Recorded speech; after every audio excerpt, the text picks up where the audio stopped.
I was almost immediately forcibly removed from the room. I was forced to the ground, and I was handcuffed. I was not arrested. I was not detained.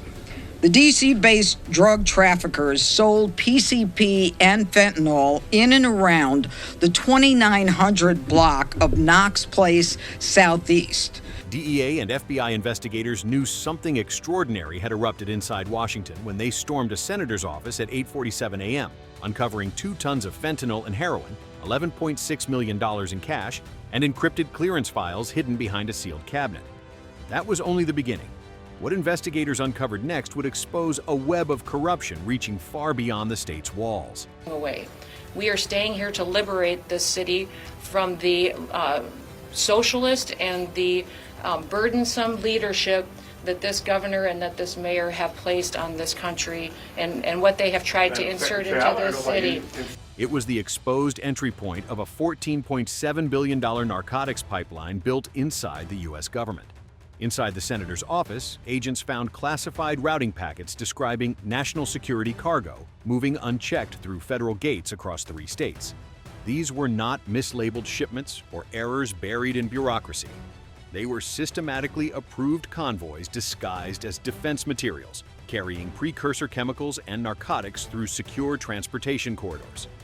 Every clearance code showed the same authorization, H-17A, a priority tag that forced federal checkpoints to wave shipments through without delay. When DHS cyber teams ran those codes through historical databases, the signature belonged to one person, Senator Marcus Hale. Details on the confrontation between California Senator Alex Padilla and Homeland Security Secretary Kristi Noem. I want to show you. While the Capitol attempted to process the shock, DHS, DEA, and FBI analysts worked through the bundled documents. Lab reports confirmed that the fentanyl blocks matched precursor compounds commonly trafficked through international brokers tied to cartels. Transaction logs linked cargo bookings to shell companies repeatedly flagged in counter-narcotics investigations. Federal officials concluded that the network was not an auxiliary criminal ring exploiting a rogue lawmaker.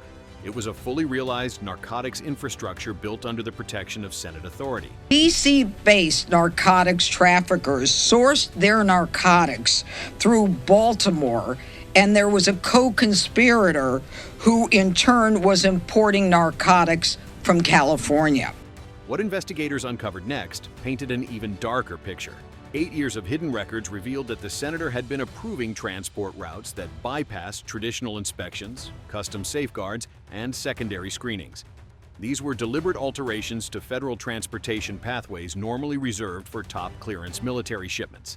Internal emails showed repeated directives to accelerate convoy movements through Arizona, New Mexico, and Illinois, 3 states later identified as primary entry points for the cartel's chemical supply chain.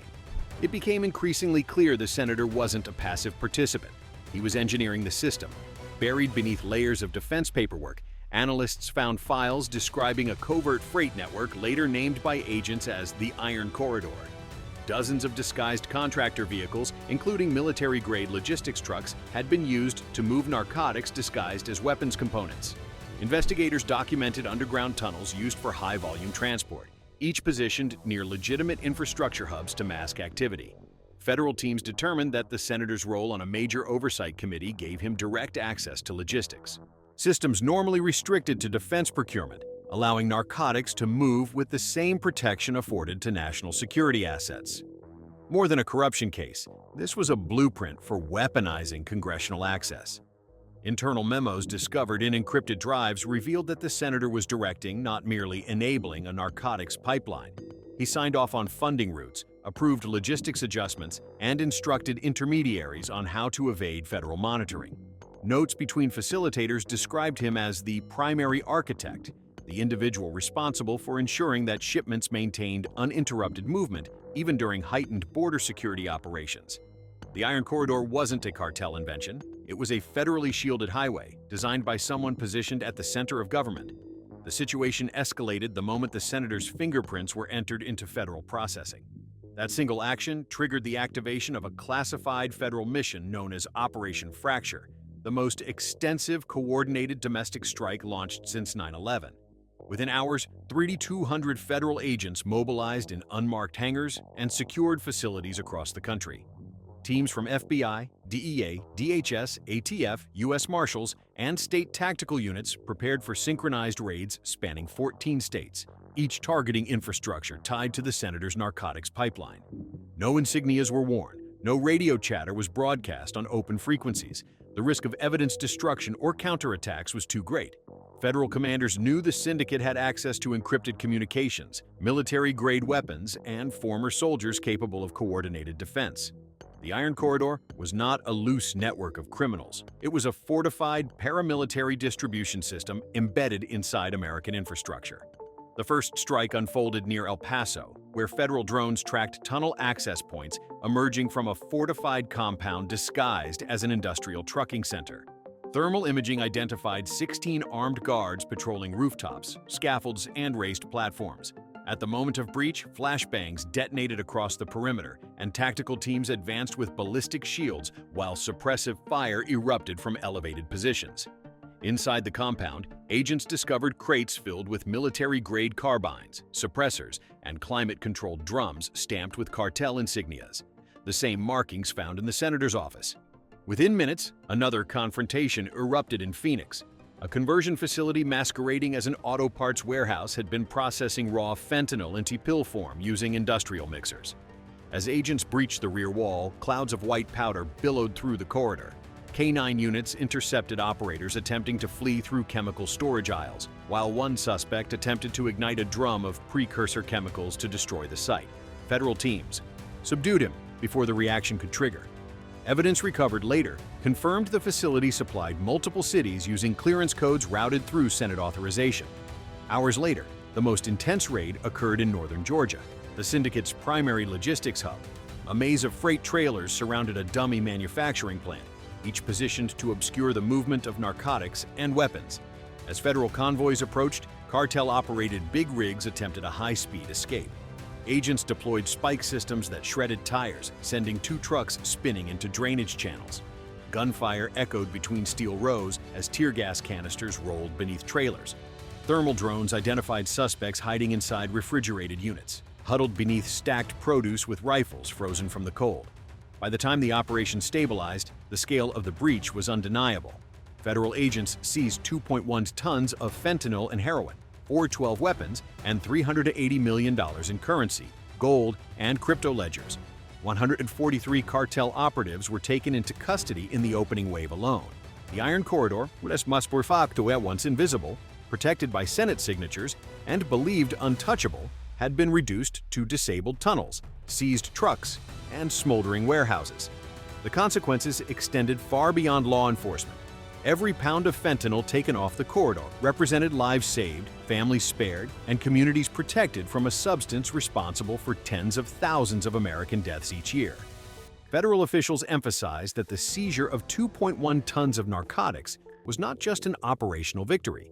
It prevented a catastrophic wave of overdoses across multiple states.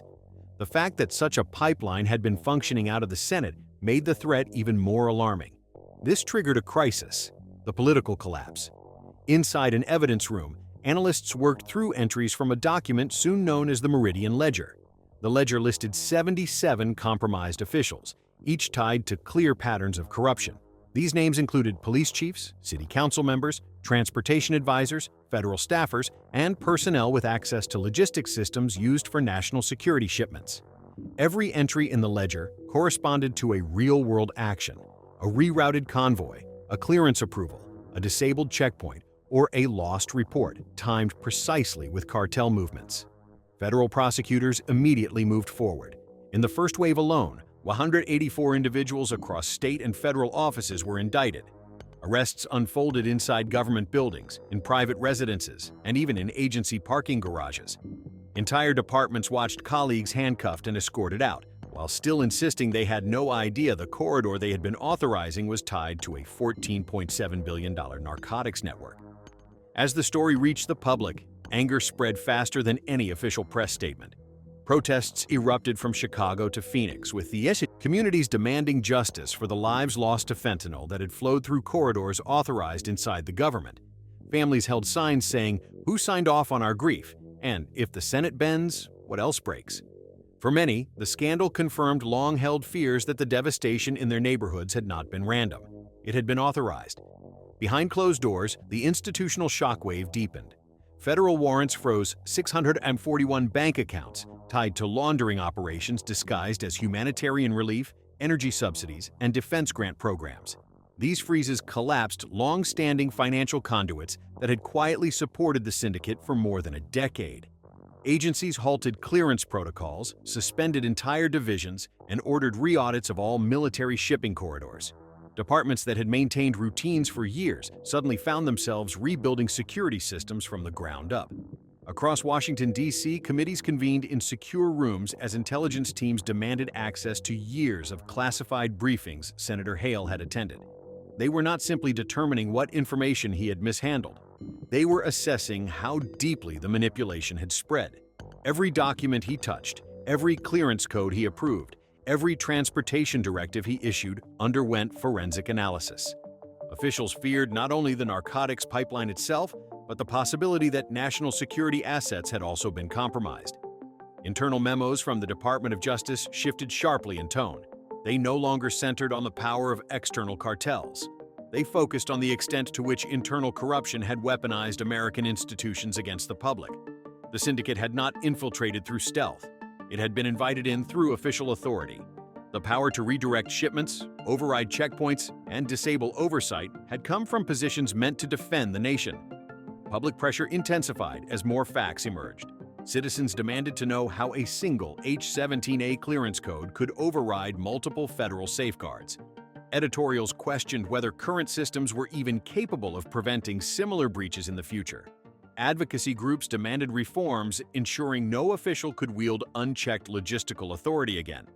The grief of families who lost loved ones transformed the political scandal into a national moral crisis. Hit subscribe now if you want to see how deep this network really went. The next revelations will redefine everything we thought we knew. As news of the raid spread, federal analysts continued piecing together the structure of the network. Evidence recovered from encrypted devices linked funding channels to foreign intermediaries, international brokers, and cartel finance groups. Communications logs referenced offshore accounts used to launder millions through unaudited channels. Agents discovered that several defense contracts had been manipulated to mask the purchase of logistics equipment tied directly to the narcotics pipeline. Every new document suggested the network had been designed for longevity, capable of adapting, shifting, and regenerating unless dismantled in one coordinated operation. Inside the Capitol, officials grappled with the implications of a senator manipulating national security exemptions to build a narcotics empire. The breach demonstrated that internal authorization codes could override conventional safeguards designed to protect the country. For investigators, the most disturbing realization was simple. An American lawmaker had not only assisted a cartel, but had built a paramilitary logistics system capable of rivaling foreign intelligence operations. The Iron Corridor was no longer just a criminal enterprise.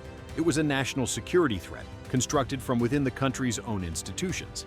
As Operation Fracture moved into its next phases, federal commanders acknowledged a harsh reality.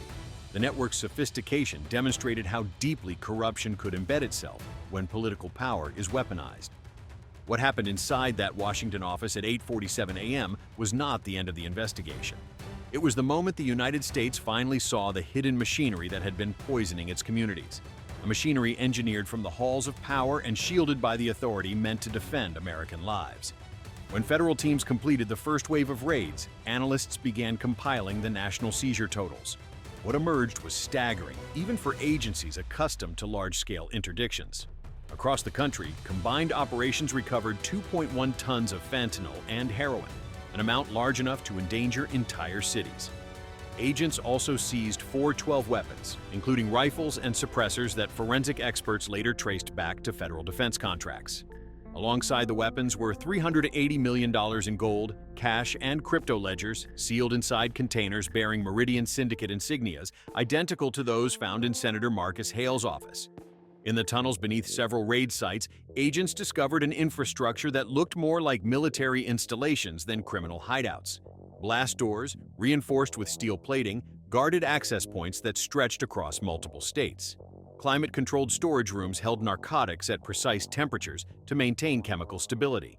Tactical teams found encrypted radios typically reserved for military units, and routing guides mapping transport cycles timed to mirror legitimate defense shipments.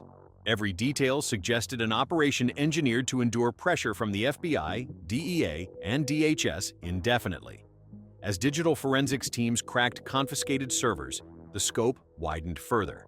Analysts uncovered 14 years of encrypted communications, financial codes, shipment authorizations, and foreign funding pathways. Offshore accounts in the Caribbean, Central America, and Southeast Asia were linked to millions laundered through shell companies disguised as humanitarian programs or energy development funds. Every annual dataset revealed synchronized payments, operational orders, and clearance approvals that formed the backbone of a multinational narcotics empire operating inside the United States. Meanwhile, federal teams pushed forward with the dismantling of every remaining component of the syndicate. Cyber units tracked offshore accounts linked to fraudulent nonprofits. Defense auditors reviewed contractor supply chains for equipment that had been diverted into cartel hands. Drone surveillance and foreign intelligence partnerships traced international brokers who had helped fund and shield the operation. Every discovery reinforced a single truth. The narcotics empire survived not because it was invisible, but because government insiders protected it. Operation Fracture evolved into something larger than a series of raids. It became a national test of institutional resilience. Officials emphasized that removing the syndicate was not only about protecting lives today, it was about restoring trust in the systems that protect American communities every day. Every shipment intercepted represented families shielded from devastation. Every compromised official indicted represented a step toward repairing a fractured democracy. As the investigation neared its final assessment, the DOJ issued a blunt conclusion. The greatest threat in this case had not been cartels crossing the border. It had been corruption inside the government, weaponizing national security systems for criminal use. A pipeline of synthetic poison had been constructed using Senate authority, federal clearance codes, and military logistics. And because the threat grew from within, it became uniquely dangerous. Policy debates surged across the country.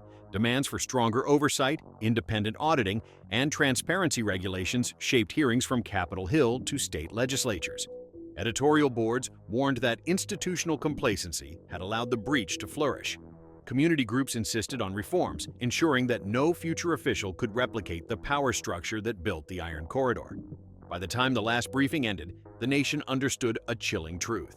Security systems are only as strong as the integrity of the individuals who control them. The Meridian Syndicate had exploited every vulnerability, and now the mission was to close those vulnerabilities for good. Federal leaders emphasized this message in every post-investigation statement. Protecting the country required vigilance at the borders, yes, but even more vigilance inside the institutions meant to guard the nation. The collapse of the Iron Corridor was a victory, but it was also a warning, a reminder that the enemy is not always outside the gate. Sometimes the danger holds the keys.